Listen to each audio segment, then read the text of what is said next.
What's up? What's up? Welcome to another episode of the Digital and Social Media Sports Podcast. I am your host, Neil Horowitz. You can find me on Twitter at NJH287, also on LinkedIn where I post more content. Visit the website dsmsports.net for more episodes and content. And of course, check out the podcast and subscribe on your preferred podcast platform. What an awesome show for you guys today. Today is one of those interviews where I'm so thankful and grateful that I get to do this because it's just really great to be able to learn from folks around the world from some of the biggest brands in social and sports. And my guest on the show today is Ryan Ellul. He is the sports lead at LADbible Australia. LADbible, as you'll hear, is the biggest publisher in social media in the world in terms of reach. They do a great job, have a really unique point of view, and engage the young audience like no other brand out there across sports, across pop culture, across a number of different verticals. So check them out. And we're going to learn so much from Ryan about content development, about content strategy, about branded content, how to work with partners, talk a little bit of metaverse and how to experiment with new content and new platforms. Just so much good stuff from Ryan. Stick around for that. Plus you get the brilliant Australian accent, which we always love. So before we get to Ryan, though, we have this episode's helpful tool. This episode's helpful tool is we're going to talk about memes a little bit in my interview with Ryan. So why not a meme-based tool? And there's plenty of meme makers out there. A lot of teams, of course, and leagues will have their own memes ready at the go, whether it's in Photoshop, wherever their preferred platform is on the go, on mobile as well. But if you're just looking for a quick meme that's mobile friendly or on desktop, you can go to makeameme.org. If you've not heard of it, it's pretty handy. It's free. You can make memes really quickly. You can search based on what you're trying to do. You can search by keyword or by emotion or reaction, what you're trying to react to or convey. And then once you're there, you can quickly get your text that you want on the meme, and you'll be able to right-click and save or hold and save right away. And if you want, you can also customize fonts, customize colors and frames. To do that, you do have to log in, but it's a free account. So a pretty friendly and easy way to use memes at the right time for the right type of content, especially when they're personalized to teams or fans. That's really when they can hit home even better. But it's memes are not going anywhere. They are a powerful way to insert culture, insert wit, insert yourself into a conversation, or at least convey a feeling that is better done with visuals than with words, and is a way that our culture communicates now. So you can never have it too easy to create a quick meme. So check out makeameme.org, exactly how it's spelled. Again, works well on mobile or on desktop, and make yourself a meme today. All right, that's this episode's helpful tool. Stick around for just a phenomenal conversation with Ryan Ellul of LADbible Australia. Back from this episode's opening segment, and I am so psyched to be joined by today's guest. We've been wanting to have him on the podcast for a little while now. I've enjoyed every one of my conversations, and I look forward to this one. Today's guest on the podcast is Ryan Ellul. He is the sports lead at LADbible Australia. Welcome to the podcast today, Ryan. G'day, Neil. It's great to be here, and I'm so glad we finally got to do this. It's definitely been a long time coming, so looking forward to it. Heck yeah. If we just recorded any of our conversations, it would make a good podcast. So the bar is high for us today. And I love being able to pick the brain of someone on the other side of the world. There's a lot of stuff that is similar to what we do out here in the States. There's some differences as well, and we can learn so much from each other. And what LADbible does all over the world is so impressive. And I look forward to being able to pick your brain a little bit. So before we get into the meat of our discussion, though, tell us a little about your career path, Ryan. Tell us about your background, how you came up in the space, and any tips for folks that want to work in your area. Yeah, for sure. So I studied business in Wollongong, which is just south of Sydney on the coast. Beautiful part of the world. If you're ever in New South Wales, you should definitely get there.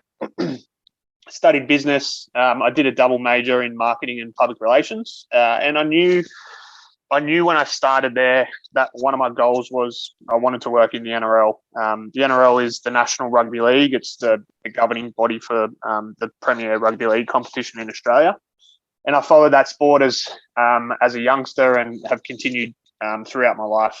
So that was one of my key goals, and that's what I set. I wanted to work there before I was 30. But continuing on from that, I finished up uni. To be fair, I struggled a little bit after after finishing university. It took me about 8 months before I got a job within the marketing space. And I think just there, it's like it's okay that's the case. I think a lot of people who finish university or college in America, feel like they need to get a job straight away. And I think part of the reason why I didn't, one, I was probably a little bit naive. I enjoyed university for the social aspect of things, probably more so necessarily than the learning. And then also I probably wasn't as prepared as I could have been. So, but just an interesting little moment in my life. And then I landed my first job at ADMA. So ADMA or ADMA is the industry body in Australia for data-driven marketing and advertising.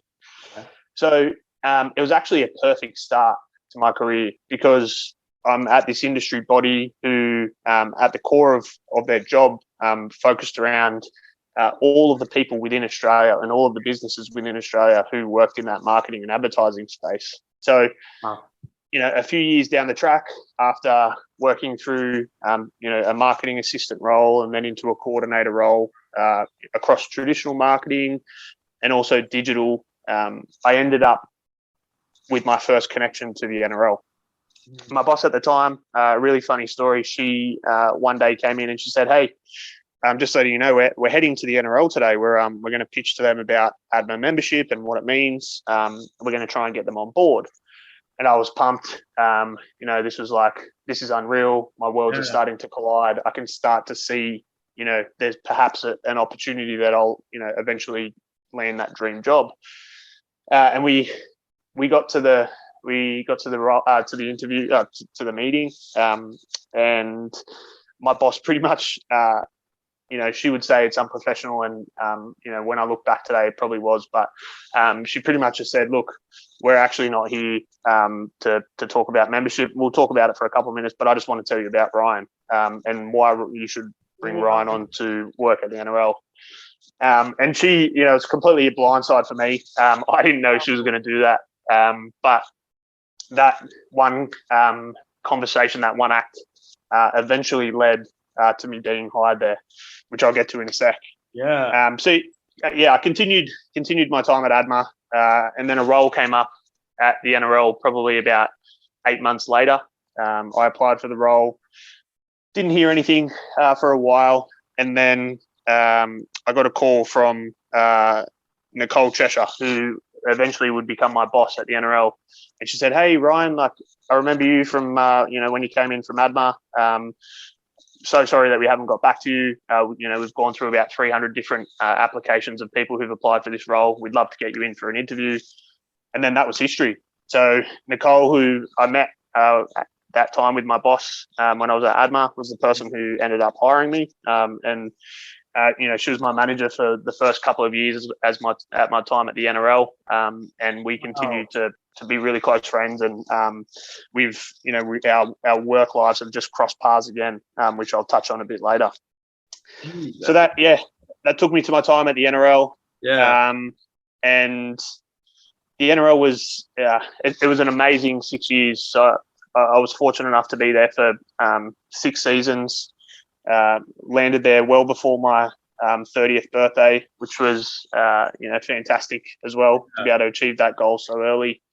And my time there was, it was a progression. I started as a marketing coordinator, working across a mix of traditional and also digital. But then I really kind of took the reins from a digital marketing perspective. Prior to me being there wasn't really anyone in a digital marketing capacity. We had a social team. That social team sat separately. We then had a more traditional marketing and fan engagement team. And then I kind of came along and really pulled the reins of digital marketing and set the direction, I guess, for the next kind of 5 or 6 years. Wow. And then during that time, there were some really interesting moments. One was bringing together of the social media team and the digital marketing team. That was something that was in the works for a couple of years and was probably one of the things that I felt made the biggest difference to the business in creating this hybrid team, which was effectively called the customer marketing team. And in my most senior role, I was leading a team in that space, and we're working quite closely with our social media counterparts, and it just created this beautiful hybrid team. Unfortunately, that didn't last forever, and that team kind of was again separated just before I finished up. But it was probably the best part of that time in the NRL. Mm-hmm. And then 6 years was a long time. We obviously went through a year of COVID. There was resource cuts everywhere, like all businesses across the world. And I just felt personally at the time that it was time for me to find something new. And I knew I wanted to stay in sport. And so here comes Nicole Cheshire again. I was having a conversation with her. She'd recently moved on from the NRL as well. And she mentioned LADbible, and they had a sports role going. So, a coffee interview later, there was this opportunity presented at my feet to head over to LADbible, to move into publishing, a place that I, to be honest, never really considered. But I knew what LADbible were doing, and I knew that they had something that was something that I wanted to be part of. So I took a leap of faith, and 12 months ago, started my role as the sport lead at LADbible. And it's been, I'll be honest, it's been the best 12 months of my career. I've had the most fun. I've met some amazing people, and there's so many amazing things that are going to be happening in the next couple of years for LADbible, and from a sport perspective particularly. So I'm very excited to be kind of on that journey. So yeah, that's kind of my career path to date. I'll jump into a couple of tips. Yeah. I think I've got three. So my first is when it comes to opportunities presented, be a yes person. I don't think you need to be a yes person for your career or for your job or for your role, but whenever there's an opportunity, I think there's a time to be a yes person. Take those opportunities when they come. They might seem a little bit outside of what you're comfortable with or what you're used to, but there's no knowing where they'll go. And I think that, to me, has been one of the greatest things that I've done, is being a yes person to those opportunities. The second is surrounding yourself with great people. So, when I moved into a position where I was managing people, the greatest lesson that I learned, and I can't remember who told me, but they said, the biggest thing about management is bring in people who are better than you and who have more knowledge than you, and nurture and harness that knowledge, because that's your role as a manager. It's not to be afraid of those people. It's not to try and push those people down, because if you're building a great team, you're going to elevate everyone in that team. So that was a really Interesting, and for a lot of people, it's quite a difficult concept to grasp with, but that was a great piece of advice, and one that I would encourage people to take on as well. And then third, this is probably like a bit of a, it's a bit of a sport analogy, but getting comfortable with the uncomfortable. So don't be scared of those new things or those areas you're not familiar with. I think these are the times when you learn so much about yourself. And, if you fail, it's okay. You learn as much from a failure as you do from success, and potentially even more. So it's one of those things that I try and take into my life, not just from a work perspective, but, getting myself comfortable with being uncomfortable has led to a lot of growth for me, and something that I'll continue to live by.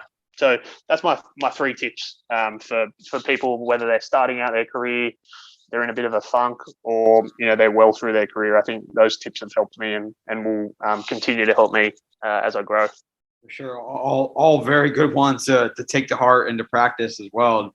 And geez, Ryan, I'm just like blown away. I'm sitting here and like just grinning as you're recounting your path up to where you are today. And I mean, shoot, you lived the dream. Like, you had your dream job and you got it and you did it. And like, it's so cool. And then, being able to hear about just the way that you worked your way up and met the right people and then took initiative and like picked up things along the way. Just I mean, I'm blown away, and it's so cool to be able to hear your story. And when you look back on, and heck, on your 20s, and you can look back and say, I said I wanted to work at the NRL before I was 30, and I freaking did it. I mean, Yeah, that's yeah. super cool, man.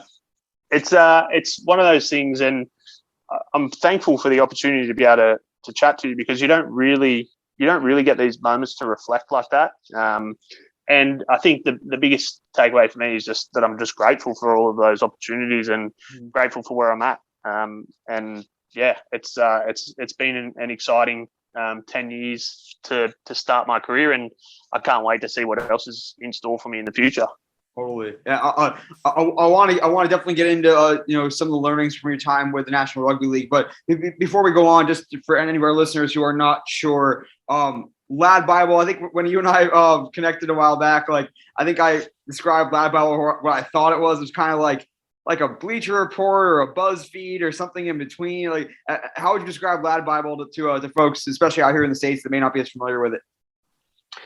Yeah, I think LADbible very much at its core is a social publisher, and it's a publisher who primarily engages those in the age group 18 to 34. That's kind of our sweet spot. And it very much started as a page of sharing video content of just everyday people, funny content, emotional content, sports content. That's what it started as, and it over time has morphed, and we've kind of created this mission statement, which is giving youth communities a voice by building communities that laugh, think, and act.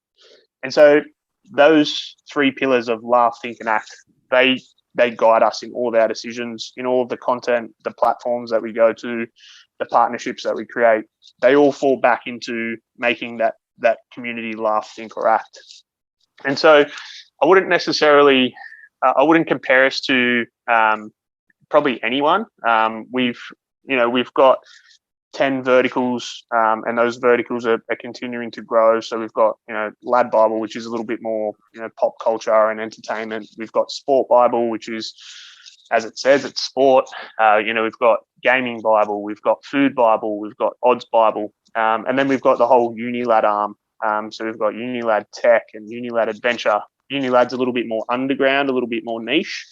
And so what we've done is we've created these verticals, diversified them, and then scaled them. And so we're bringing in these niche audiences, but we've also got this really kind of overarching social audience that just like to engage with good content. So it's hard to kind of like mirror us to another publication. I think we're definitely our own, and fortunately for us across our group, we're the number one social publisher in terms of our audience reach, which is fantastic for us, and we've got a very considerable audience in the US, which is great as well. Yeah, and I love how thoughtful and spot on you are with sort of like the mission statement and knowing what you guys are all about, and because that applies across verticals, no matter what you guys are covering, whether it's sports, technology, pop culture, whatever it might be. I want to take a step back, I guess, to the NRL and your learnings there, and maybe how it applies to what you're doing nowadays with sports and LADbible. So when you start with NRL, and you talked a little about sort of initiating some of that digital marketing stuff, and raising your hand when it came time for someone to help guide that direction and lead that direction. So were you just kind of like learning as you went along? Were there other leagues that you were looking to, other people you were looking to sort of emulate and say, this is how, whatever the AFL does, this is how they do it in the NBA? Or we kind of like, what was that learning process like? And, what could you take away from your time at AdMod to say, let's do this, and let's do this the right way with data-driven strategies? Yeah, it was, to be honest, it was a bit of a mix of things. There was a lot of learning as I went, and I think, as you mentioned, I took a lot away from my time at ADMA. They did things in a very structured, a very by the book way, which very much helped in establishing the direction that we took at the NRL. I kind of stepped into my role at the NRL, and there was a lot of things happening that just didn't really make sense. There was email programs that a number of teams within the business were utilizing, but with no kind of central management of it. So we didn't really have a great view of our customer. We were kind of bombarding them with potentially similar or potentially conflicting messages all throughout the day, which is not a great experience. We didn't really have a digital marketing function. There was no digital advertising. Social advertising was pretty much non-existent. So a lot of these things kind of weren't there. And I took my inspiration both from my time at ADMA, just because of how clean cut and specific they were around their operations, but then also from a sport perspective, I spent a lot of time looking into the US and what the US sports were doing. The NBA and the NFL were probably the two at the time that I spent the most time looking at, and just understanding exactly what they were doing. And the biggest thing for me was we really have to shift what we're doing to ensure that the customer's first, and making sure that experience for them feels as seamless as possible, regardless of how difficult it may mean our jobs are. And that takes a lot of time. And it took a lot of time as well to build trust internally, and then to be able to build the resources internally to build that team and that function out. So for me, it was a couple of years of grinding, a couple of years of hustling, lots of long hours, which is great when you're in sport. It doesn't feel like it's work because you're working in sport, and you're in your early to mid 20s, so you've got a lot more battery in your motor, and you're happy to work those longer hours. But it was a lot of hustle, a lot of grinding, and those first couple of years were very much around learning on the go and kind of trying to implement things that I knew were best practice, and bringing people along for the ride. That's the most important part, making sure those people who are making decisions above you are along for the ride. And one of the things that I've continued to work on is being as good of a manager up as I am a manager down, and making sure my communication is streamlined, and those people that need to be in the know are in the know and know exactly what they need to know. No, it's a great insight to call out for sure. And I think we think about what it means to have digital transformation, or at least to implement digital marketing. And the first thought is maybe let's optimize the messaging, let's optimize the offers so that the fans are getting ads or marketing emails that are relevant to them, and we're tracking performance and all that. But then you also talk about how social started to intersect with there, and that's a little more nuanced, where it's not just every single interaction with a fan, it means it's supposed to end in a sale or it's a failure. And as you go to certainly where you are now with LADbible, engagement is maybe the number one KPI even, and it's about how do we optimize that content experience for fans and putting fans first at all capacities. So what are we doing well in that capacity of really measuring or even optimizing content for content's sake, and not necessarily is it about content that's going to lead fans to eventually take the action you want them to take, whether that's at the NRL, buying a membership, or tuning into a game, or going to a game, or at LADbible, coming back, or whatever those KPIs look like. What's that next level of, okay, we can get the right offer in front of fans when we want to market to them, but now how do we take that same mindset to content? Yeah, to be honest, it's something that I think so many brands still struggle with, especially sports brands and sports organisations. I see it here a lot in Australia. There's this kind of unknown or this grey area of what is actually the role of social, and there's a lot of executives who have been in the game for many years. And so their expectations of any output or any expenditure is that it's going to be bringing in dollars that can be tracked. And so it's a very difficult conversation at that level. It's a very difficult conversation to tell your CEO or your C-level suite that you're creating content just for fans to enjoy. There's not that tangible dollar to kind of come back. But if I take a bit of a step back, and I'll kind of go into the world of what the NRL was like when I started, the social team was probably the one digital department that actually existed and existed well. They were led by a guy by the name of Matt Henry. And Matt is, I still listen to Matt today, and I still take his advice on board. He's an extremely smart individual who's done a lot for my career, whether he knows it or not. Matt, thank you for that.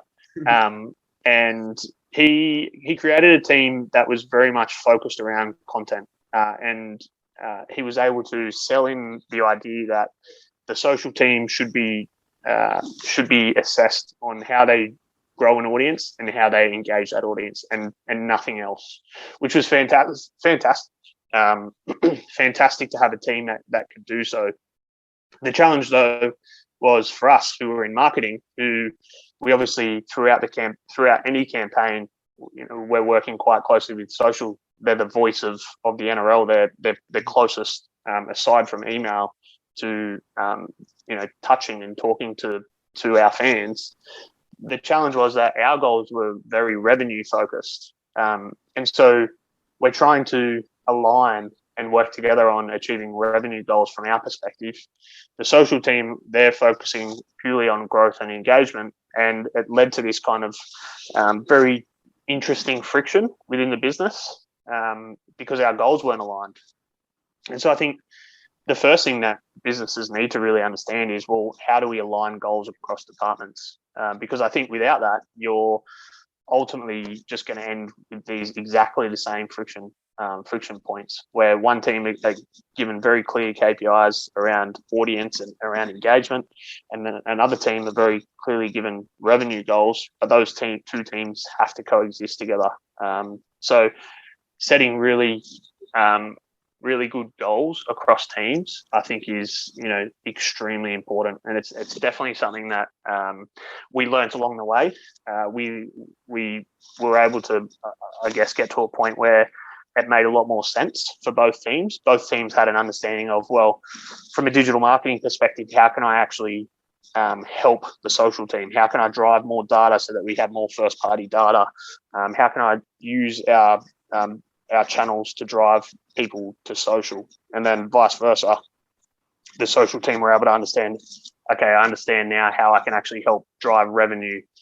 I know how I can use content as part of the marketing mix, or as part of the consumer journey, to actually drive revenue. And I can still do my other things of growing that audience and engaging that audience. So ultimately for us, it always comes back to why is this content valuable, and understanding the reason behind pushing out that content. And that takes a lot of time, and it takes a lot of people have to kind of strip back their ego in some of those instances and go, you know what, you've spent a lot of time on this piece of content, and it's a great piece of content, but you didn't ask yourself why we created this piece of content. It actually doesn't make sense. You're actually just spending a lot of time creating. It's great content, but it just doesn't actually make sense for what we're trying to do. So always coming back to that, why is this content valuable to our audience? Love that. It's such a key thing to point out, because especially these days, a lot of content teams, they almost think that like they need to post just to post, or they need to turn out content because there's this omniscient demand for volume that if you don't post every hour, that fans are gonna be like, where'd they go? And it's just not the case. And you do have to be more thoughtful of the content, because it really is a quality over quantity game with a nice balance, in between, being consistent as well. And when you're at, whether you're at thinking in terms of LADbible or in terms of NRL or wherever you may be, how granular or do you even want to get with how you're thinking about content? I mean, when you're like sending a marketing email to a very specific cohort or segment, it might make sense. Yeah, we're sending emails to fans that we know have kids. We're going to send. We want to make sure that we have something around family experience at a game. Versus someone that's a university student, they may not get the same messaging. But when you're trying to talk to so many fans across platforms, maybe across LADbible verticals even, or across sports, what does that process look like of getting as not personalized is the wrong term, but as optimized as you can for specific audiences or specific platforms, while not spreading yourself too thin and taking away from the main substance or the main story and content you want to get out there? Yeah, it's a good question. And I think the first and foremost is, wherever you're creating content, where you know your audience is, create content that's made for that platform. I still see it so much, and it's unfortunate when you see people putting or brands putting 16:9 video in TikTok, and you see these sponsored or branded content highlight pieces where, let's say, for example, a sport has a branded partner on, and they're showing the highlight from the game, and the branded partner actually has the first 8 seconds of the sizzle as just the brand play. And you kind of think, well, you're not actually creating content for the platform, because the person who's going to be consuming this is not going to get past the first 3 seconds of seeing that brand. So I think the first thing is really just thinking about, well, what platform are we creating content on? And let's make sure we're creating content in the right format for that platform. And also, you don't have to play on every platform. I think there's this requirement where, as new social platforms come out, you have to play on it, or you have to play on it and continue to play on every other platform. I think the brands that really succeed are the ones that really own the platforms that they're on. And when they're resourced, like sport teams are in Australia, there's not a significant amount of resource. Yeah. You have to be selective. You have to really, define exactly the audience that you're going after, and make sure you're creating that content on the platforms that they're on. So I think that that's an extremely important thing for people to keep in mind. And yeah, I think that was it. Yeah, and then sort of around the area of content for everyone. And it sounds like it's mostly just, let's get the content out there on the platform that makes sense for the platform, and the audience on that platform, will have, in that case, a positive experience because the content is there for them based on what they're there on the platform for in the first place. Yeah. I mean, look, we, especially at LADbible, now we've got an extremely talented and growing team dedicated to data and insights across everything that we do, whether it's across social, whether it's across web, whether it's across new technologies, and those data points inform us significantly around the types of content, whether that be the length of video across different platforms, or the style of video, or the format of video, or the structure of editorial content.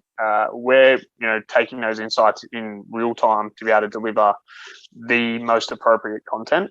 And we as a team, we're meeting daily on those things, especially some parts of our business at LAD, where we've taken control of the channels and the strategy of the brand's social media channels. We're meeting with them daily to share insights around, well, this is what we're finding from the audience. They're really enjoying this style of content, so we're actually going to go a lot harder on that and spend less time on this. And sometimes that's really hard, because especially when you're working with other brands, they've got this preconceived idea of, I want to spend all of my time on YouTube or Twitter, right, and I want to spend all of my time creating long form video. And then when you get data and insights back saying, actually, the fans are really loving just static meme content, or they're actually enjoying a lot more vertical video, it's very hard to challenge them on that. But I think as you get better relationships with your partners, those conversations become a lot easier, because ultimately you're just using data, and it's not based off your opinion. You're taking data. This is proven. This is what our audience is doing. These are the actions, and so therefore we need to pivot our approach accordingly. I'll play devil's advocate to some degree here, just to dive into this topic, because it's interesting to double click on. Is there a point where, are there points when you not necessarily question the data, but go against it, or say, or it's so counterintuitive what the finding is? I think some of us, had the experience with TikTok maybe early on of this is super weird, but it works. It's taking off. Is there a point where we have either A, too much data, or B, just, you have to turn off those voices in your head, or what we think is intuition, because you're not your audience, and even though it feels weird or wrong or counterintuitive or against the gut, that, hey, you have to follow what the audience is telling you, and the data is what it represents the audience. I think to your first point, there is way too much data. Like for any professional working in that space, there's way too much data, and that's a good thing and it's a bad thing. You have to be selective around what data points you do look at and what data points you kind of take with a grain of salt. So yeah, I would 100% agree with that. And then yeah, totally. I think there are times where sometimes you do need to be a little counterintuitive. You can't just rely on the data, especially where the industry that we live in and work in, it's so creative. Sometimes the data points just aren't there, or the data points aren't showing necessarily what they, what you feel they should be showing. So, yeah, sometimes you do need to be counterintuitive. Sometimes, like TikTok, for example. When I was at the NRL, it was 2019, and TikTok had started to kind of creep in to our culture and in Australia specifically. And I was someone who was quite early on there, not as a creator, but just as a consumer. I thought, man, this platform is unreal. There's endless opportunities here for creativity. And it took a while to actually get that over the line at the NRL to kind of jump on board. It was kind of like, wow, this is a channel that actually goes against a lot of our very corporate guidelines, and it's very loose. Yeah. There's not like these really stringent boundaries in which we can play. How do we actually go about this? And you made a very good point. You have to take a step back and say, you know what, I'm not the target audience. I'm not the person who is meant to be consuming this content. So whilst I have an opinion on it, whilst I have thoughts on it, I have to actually take a step back and go back to our original point. Is this content valuable to the audience that's on this platform? And go from there. And speaking of just the value of content, and a few minutes left here with Ryan Ellul. He is the sports lead at LADbible Australia. Ryan and I can go for hours, so we will keep going, but I'll try to keep us too long, but this is so much fun. And something I've noticed with LADbible, and we've talked about this, is the sponsored content and the branded content it's really good. And it's like, it just hammers home the point that just because there's a way to activate partners and advertisers without it having to either A, interrupt the experience, like that 8-second pre-roll you alluded to earlier, or B, just straight sucking and putting it out there because it activates a partnership and it's what the sponsor wants. So what's that process like for LADbible to work with partners and develop content that they can integrate them and accomplish their goals? Give me, without spilling the secret recipe, so to speak, if there is one, what does that process look like for LADbible to execute what ends up being just really quality, good content, whether it's sponsored or not? Yeah, it's a question that we always kind of get, and I would say it's especially hard when you've got a new brand coming on board. That education piece is really important. A lot of hand-holding, a lot of utilizing examples from previous content and branded content partnerships that we've done to just kind of get them to understand what the value and role of LADbible is. And ultimately what we're here to do is extend the reach of that brand in a way that they're potentially not comfortable doing so on their own channels. That's often what we find. It's kind of like, we really want to play in that space and we really want to target that youth audience, but we just can't quite do it on our own platforms because they're a little bit more corporate. They're a little bit more front facing, and so that's often where we get approached to kind of help extend into that youth audience and do it in a way that they know works for that youth audience. And that's the thing that that's our consistent message is, over the past 10 years, we've been able to grow to be this worldwide publication, to be the biggest social publisher globally. And so we know what we're doing. We know how to engage this audience. We're doing it daily. So give us some direction. We'll obviously ensure that you're along for the ride, and we'll ensure that your brand comes out the back of it with in a positive way. But let us kind of drive it. We'll bring you along for the ride, and we'll show you the results at the end. And fortunately for us, we've got a lot of repeat customers, and I think that talks to the fact of us, being able to show that we can create this really great branded content with another brand in a way that people are so easily able to engage with and not feel like they're being bombarded with this really clunky branded content, which you often see, across so many brands. And, I really feel for sporting organizations as well. Sponsorships are often the lifeblood of a lot of these organizations, and unfortunately their content is dictated by it. And one of the big learnings, especially when I was at the NRL as well, was you really involved in that commercial process. They need to be involved in the ideation process, so that integration, as you said, is seamless and feels really nice for the consumer. The beauty about commercial content as well, and this is probably taking a step back from Lad, but the beauty of it is often some of the branded content is actually content that sports fans might have not ever been able to see, if not for the sponsor, which is a beautiful thing. They're often responsible for creating new content franchises, which fans wouldn't have been able to get access to without that sponsor coming on board. So when organizations think of it like that, they're actually creating a new stream of content that they wouldn't have been able to do without that, injection of money or that partnership. Totally, I love that point. And something I talk about with others at times as well, is that if only fans knew that the reason they're getting this awesome content is because that presented by it, sometimes it truly means presented by, like it wouldn't exist without that partner. And yeah. I love that that insight to go along with that. And I think especially at probably more so at LADbible than at the NRL or many sporting organizations all over the world.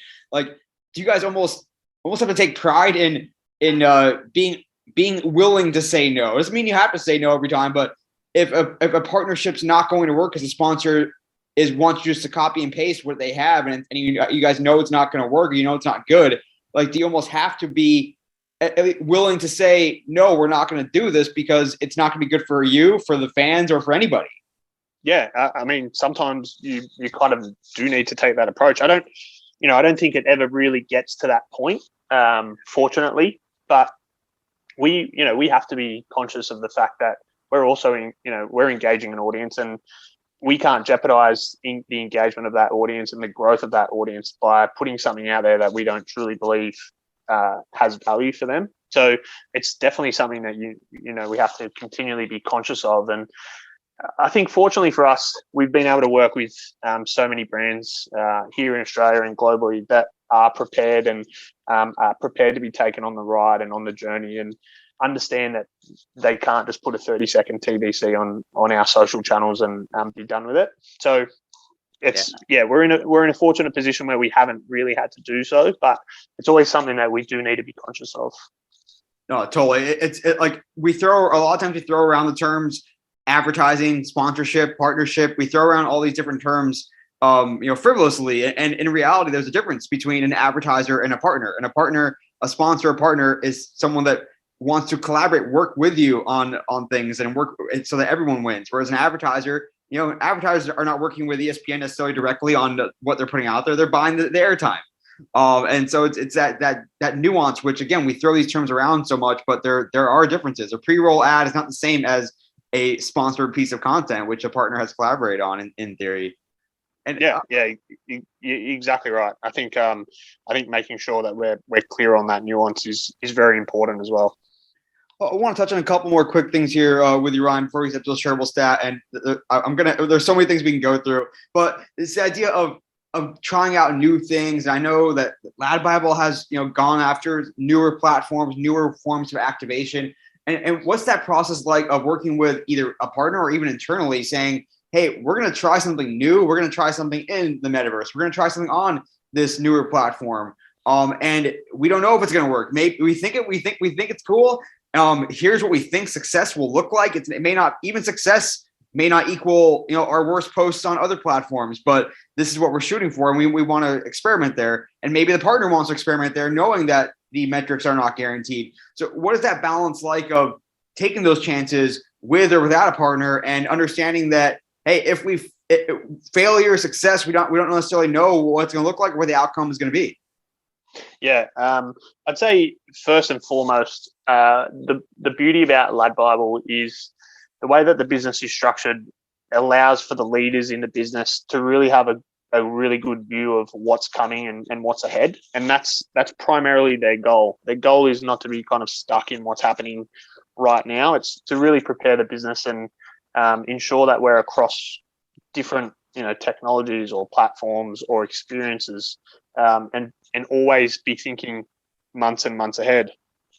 And when there's an opportunity that's identified that we could potentially bring into our business as part of our portfolio or as part of our offering, we're able to very quickly put a team behind that to spend time researching, spend time understanding what it actually means, and then spend time working out how would it fit into the LADbible group. And so from a new experiences perspective, the business is set up so well in that space. And I can't touch on specifics so much, but over the course of the next year or two, you're going to see so many new developments in that space, and it's because we're set up in that way.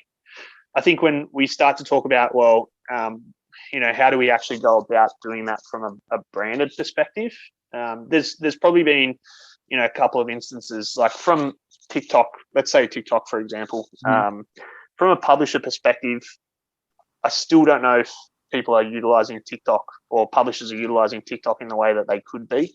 In Australia, we're the first publisher to crack the 1 million followers. And the reason that we've had so much success from that is we enabled and brought in people who are dedicated to TikTok as a platform, and they kind of live and breathe that. And we found this really cool niche of content that we're able to kind of work with across our TikTok. And to be able to hit 1 million is a massive milestone for us, both from a purely brand perspective, but also commercially. We're able to find new ways to commercialize TikTok, which has been fun as well. And again, one of those things where we didn't really know what was going to happen.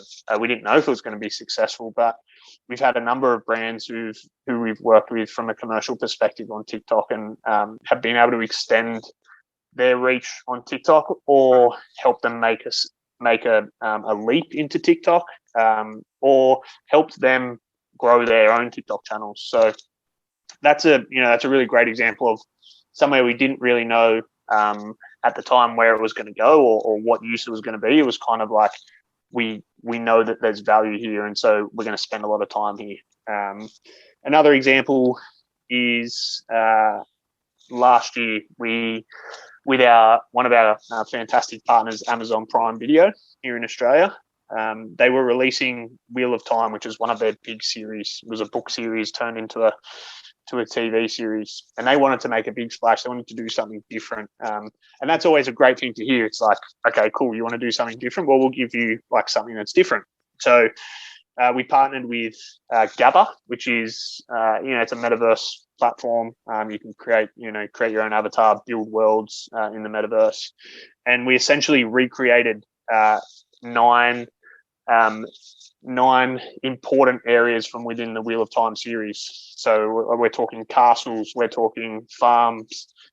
We recreated that in Gather and created this world where basically all of the promotion that we did from our side happened in this world. We held events in there. We had super fans in there. We had some of the actors from the show in there, and you were kind of able to go in there and chat to them in this metaverse, which was really interesting and really different. And when you ask about what are the metrics and how do you measure success on that, it's very difficult because often it's just to make a big splash. It's just to make a lot of noise. It's not necessarily about volume. The goal there was really bringing in those really rich and invested fans to talk about it. And then what we do is use some of our other more traditional content to bring in a wider group of fans. So, we're able to use original video and editorial to bring in some of those wider groups of fans, and go really hard on that niche audience using this collaboration with Gather. So that was really interesting, very exciting. We had a lot of brands kind of come to us afterwards and say, well, how do we get involved in something like this? And then, I mean, there's so many other, like, we're playing quite heavily in the AR and VR space. We've got a team in the UK that are resourced to kind of build this for us internally, which is really cool. And we've done a few cool activations in Australia around that. And then, I mean, the next 12, as I mentioned, the next 12 to 24 months, there's so much on the horizon. But I think in 12 months' time, we should pencil something in so we can chat about all of those things that have happened in the past 12 months, because I think there's going to be some really crazy activations that'll happen. Oh, totally. I tell you, man, this just being in the space, it keeps us young, and especially you there at LADbible, talking to a younger audience every day, through your guys' audiences, it forces you to keep up with everything and to stay young. So but even when you're in your 50s or 60s, Ryan, you're still going to be knowing what the 25-year-olds are doing, I imagine. It's going to be an interesting time. I think it's always fun listening to people that we bring on at LAD who are in their early 20s. They're in their first year or second year out of university, but they've got all of this knowledge and this native knowledge of the intricacies of channels. It's unbelievable, and it's great. It's one of those, I go back to that point around surrounding yourself with great people. It's you can't be bringing in a person who's been in social for 20 years necessarily to be better at TikTok than someone who has grown up and lived it. So it's going to be really interesting, and I can't imagine what it's going to be like to be a 50-year-old and understanding what 25-year-olds are interested in. Oh man, I love that. You're like, we're on the same wavelength, Ron. You read my mind. I was about to make that same point around being not just willing but eager to have people work with you, under you, that know stuff that you have no idea about, or at least are not well versed in. And it's a great point. I love it, man. We're gonna have some more fun coming up, Ryan, in our Ryan's World segment for this episode's shareable stat coming at you right now.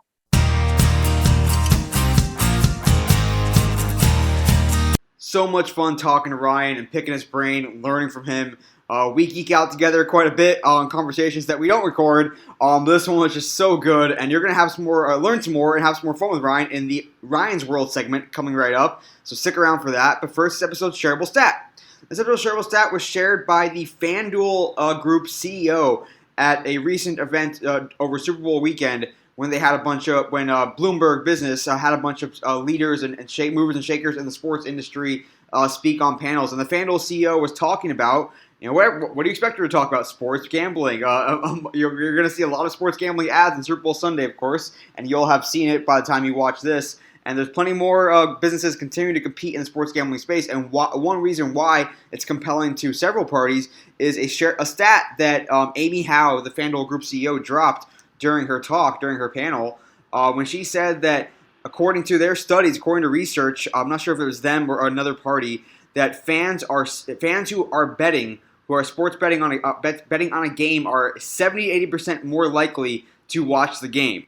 So perhaps not too surprising, but maybe the magnitude of that effect could be when you can have a fan 70 or 80% more likely to watch the game, when these days, it's easier to not watch games. You can catch up on highlights, and of course the narrative around younger fans not wanting to tune in and watch games. Well, if younger fans are betting, they are 70-80%, the betting audience, 70-80% more likely to watch the game. So what can this mean for you and your organization if you're in sports? Well, yeah, certainly sports betting could augur a strong, auspicious future for fans tuning into live games and full games. But it's also just about how can you help fans feel like they have skin in the game. It doesn't have to be a sports wager. What are some fun ways? Sit down and put your creative hats on and ideate around how can we help fans feel like they have something going for them in the game. Whether it's maybe they get free merch if the prediction they make comes true, or if the team wins, they get to choose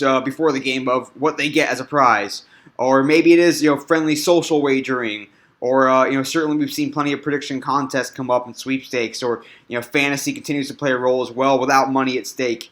Just think about, or maybe it's how they relate to a player, or have a certain player that they want to see do well for whatever reason that you can help give them also through technology. There's a lot more to be done in this space. Yes, sports betting is the present and the future. It's going to be part of the experience for the foreseeable future, as far as we can tell. But it's also, how can you continue to give fans that emotional investment? Money is part of it, but what other ways can we ideate? How can we get creative in this space? So certainly a thought-provoking, shareable stat, again, from the FanDuel Group CEO, Amy Howe.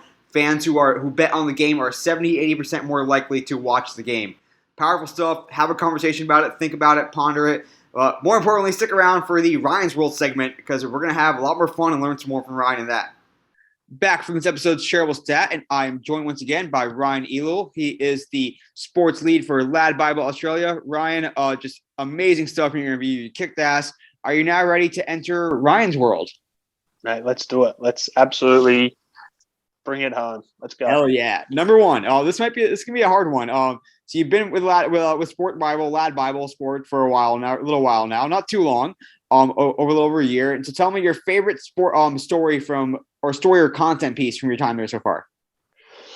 Yeah, I'm going to give you. I'll give you a couple. The first is we created a series, and a big shout out to Max Sherry, who's our sport journalist at LADbible. And we created this series called In My Own Words, and it's a platform for us to be able to kind of speak with athletes and get them to share their stories. And the first big piece that we did together was with a boxer by the name of Tim Tszyu. Now, Tim Tszyu is an Australian boxer, and probably most famously, his dad was one of the best boxers for Australia, Kostya Tszyu. And so he has this kind of this aura about him, or this legacy of his father. So to be able to kind of have him talk about his own legacy and who he is and all the things that he loves outside of boxing and the world of boxing and just who he is as a person was really interesting. And it was my favorite. We got to kind of go to his gym, like very much a community gym. There was a community class going while we were there interviewing him. We got to watch him train, watch him go through like a 2.5-hour workout. He was there with his trainer, and they're all like these really hardcore Russians. It was just such an interesting insight into an athlete and someone of his talent. He will go on to fight for world titles. So that's definitely my favorite piece of content that we've done. And then the other piece is something that's recently happened, which we just announced 48 hours ago. But this year we're an official sponsor for the women's NRL team, the Parramatta Eels. And it's their inaugural season this year. We've entered into a 2-year partnership with them. It'll see us with Sport Bible Australia branding across their jerseys. But importantly, it allows us access to their playing squad. And what we're going to do is create a whole bunch of content throughout the season, throughout the year, bringing about their personalities, who they are as athletes, but who they are outside of being athletes. Their personalities, help them raise their profiles. And importantly for us is really investing in women's sports in Australia. So something that we're really excited about. We can't wait to see come to life. And we've had such a really great reception in the last 48 hours from people in and outside of the industry. So definitely going to be up there with one of my favorites, I think, throughout my whole career. So great. Yeah, I saw that story I think yesterday even, and I was hoping it would come up in our conversation today. That sounds fantastic. Yeah. Number two, tell me the underrated / underutilized social platform is blank. I think it's TikTok. I think TikTok. I wanted to say Twitter because I think Twitter in Australia is probably underutilized, and especially from a learning perspective, I learn pretty much everything I know from Twitter. But I think I'm going to say TikTok. It took over the number one spot for apps in 2021. and it's becoming like part of people's vernacular. Like it's like, oh, did you see that TikTok dance, or did you hear that TikTok song? And I wrote a piece in 2019 when I first started, kind of deep diving into TikTok, and I kind of said, TikTok's going to be the new launch platform for artists. It's going to be the place where artists are now going to launch their music. And, to be fair, it kind of has been.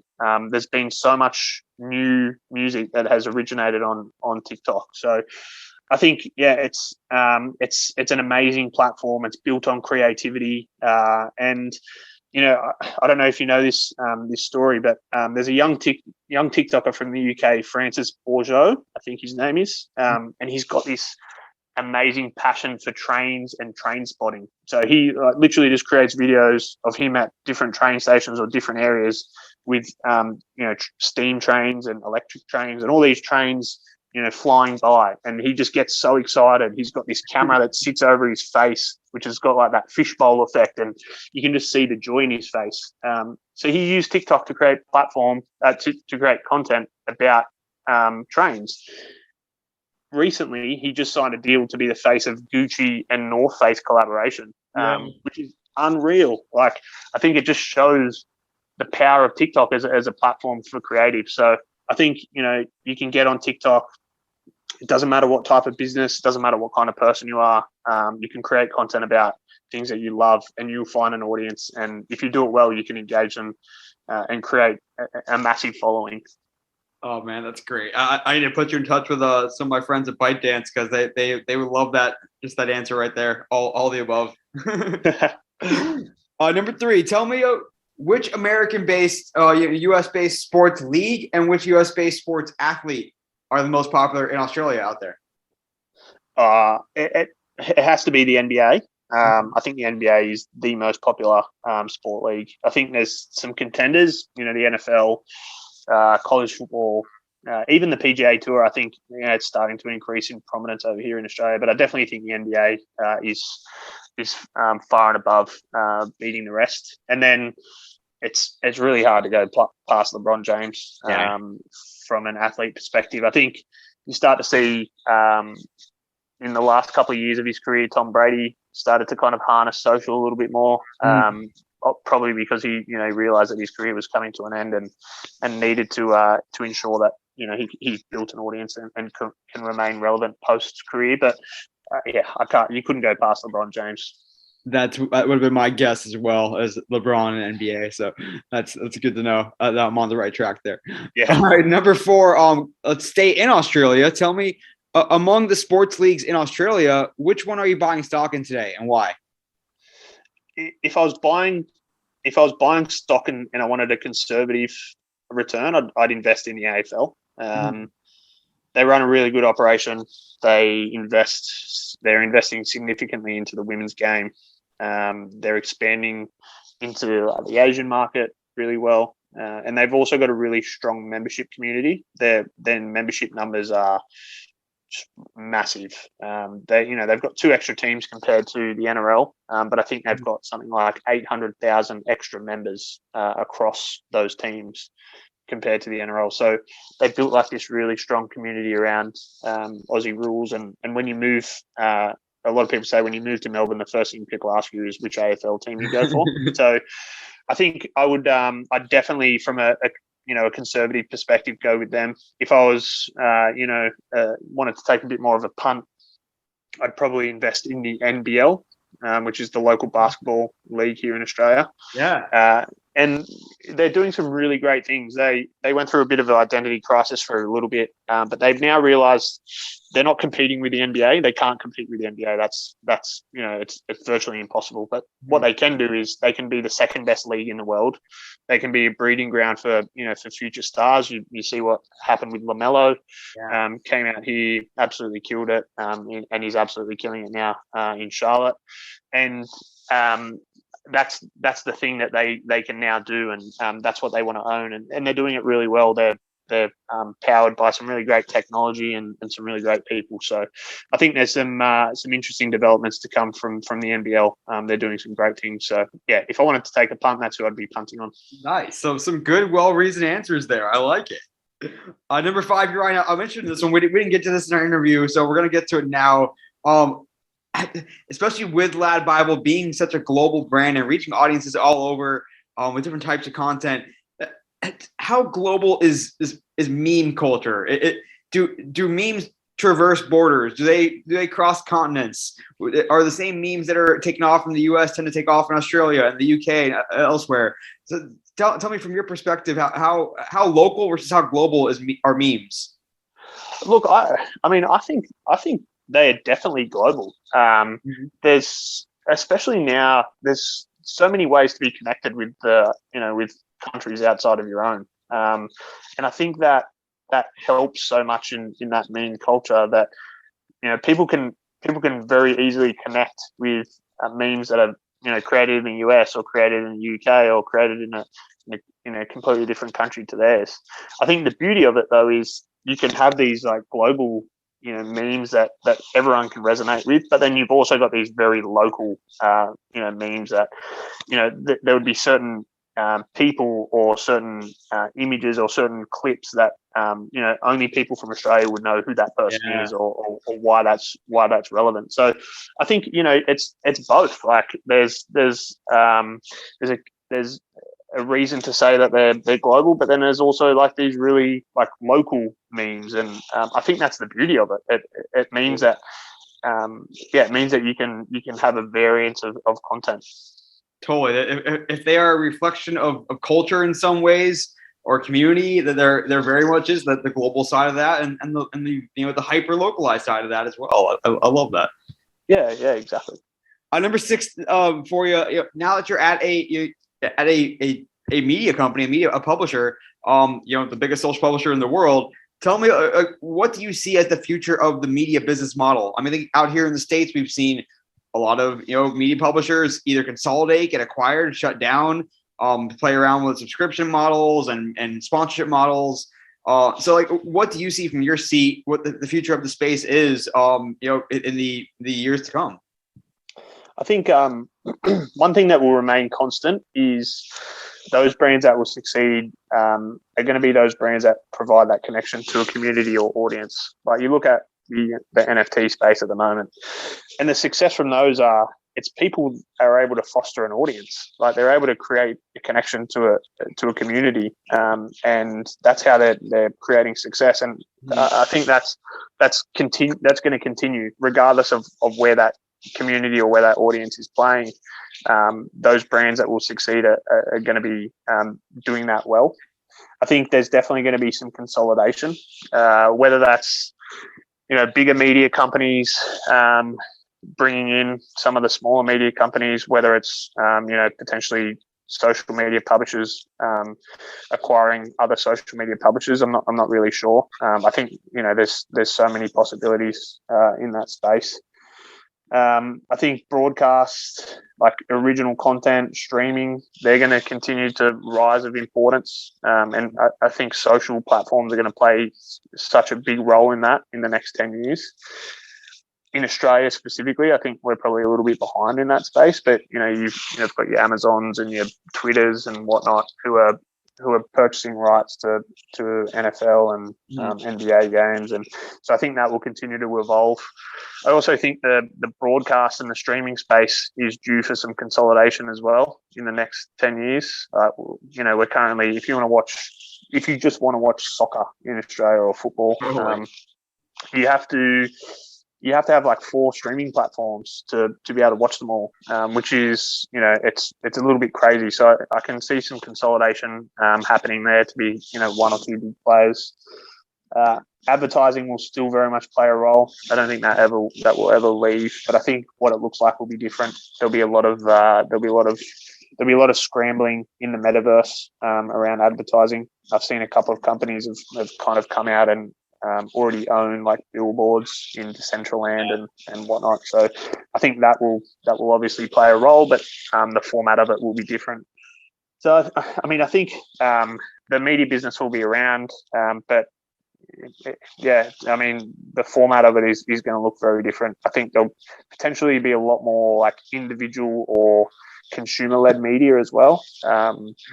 maybe a little bit more power to individuals rather than these big corporations as well. I like that. Man, we could do a whole episode on that question alone. There's so many tentacles to go on there. Number 7 for you, Ryan. Tell me, in your job, tell me which software tool or tools do you tend to spend the most time in your day to day? For me, it's probably CrowdTangle. I spend a lot of time in CrowdTangle, just understanding what's happening from a content perspective across Facebook and Instagram, both from a branded perspective, from other sports, from other media organizations. Yeah. It's a really, really great listening tool, understanding what kind of content's popping off. So that's where I'd say I'd spend most of my time from a software perspective. You and me both, and I hope one day Twitter will return, but I'm not holding my breath because obviously we know who owns CrowdTangle. Yeah, exactly. Number 8 for you. It's time for our food question, Ryan. Tell me the best meal to get in Sydney, and where do we get it? All right, I'll give you 2 because for very different reasons. The first is Bistecca in Sydney. It's a beautiful place if you love meat. It's a really cool vibe as well, like this really cool underground space, good wine, and they do amazing dry aged steaks, cooked Florentine style. So I think you can't go wrong with that. But then for the view, Cafe Sydney, it's got amazing food. Definitely, you will have unbelievable food. But the view at night time, you can see the Opera House, the Harbour Bridge, Sydney Harbour Bridge in lights. It's an amazing place to sit and have a meal. So awesome. They're my 2. Well, I might have to get a steak and then bring it from Azteca and then bring it over to Cafe Sydney and get the view, so I can get best of both worlds. Sounds actually, a bonus food question. If I've been to Australia, gorgeous, lovely country. I love my time there. I would love to go back. But if a tourist is going to Australia and they want to be able to come back and say, I went to Australia and I tried this Australian food, what should that, like, that purely Australian food be that they try? I'm going to go with something that's not a food, but it's a drink. I think that anyone coming to Australia has to try a freshly poured schooner of VB, which is Victoria Bitter. It's a beer that you just have to have. It's iconically Australian. A lot of people think it's very bogan. It's very lower class, but I think a freshly poured schooner of VB is one of the best beers you can drink. I like that. That's like the insider tip right there. So you go out there, get yourself a pint of VB, and then you have lived the Australian experience to some degree. Yeah, 100%. Yeah, don't worry about no Vegemite. Don't worry about that. Just get yourself a VB. Hell yeah. Number 9 for you, Ryan. We talked about the metaverse in some ways, and there are different forms of that. We talk about there's Roblox. There's a lot of games out there. You mentioned Decentraland, Sandbox. There's so many out there that are all vying for people to join and businesses to come on and people to build on top of those platforms. So if we look for the headlines a year from now, which metaverse platform will we most be talking about? I think it's going to be Meta. I can't imagine that we're not going to be talking about them. And potentially it'll be for good reasons, potentially it'll be for bad reasons. But I think it's going to be hard not to be talking about them. But if we're talking pure like a Decentraland or a Sandbox, I'm really excited about Sandbox. I'll be following Sandbox quite closely. So I'd say Sandbox in that perspective. Some interesting ones there. Yeah, I definitely want to continue to follow along what Sandbox is doing, and we're talking about not too long after Meta released their financials, and we saw how much money they're spending on it. So they're going to continue to spend, and so they're going to make headlines one way or another. Exactly. Last one for you, Ryan. Tell me the Australian athlete, past or present. Just tell me the Australian athlete, maybe that it makes noise on social, but who's the Australian athlete we should all know about today and why? My favorite athlete on social is a guy by the name of Josh Adokar. He plays in the NRL, and he has this personality and charisma I don't think I've ever seen in anyone else.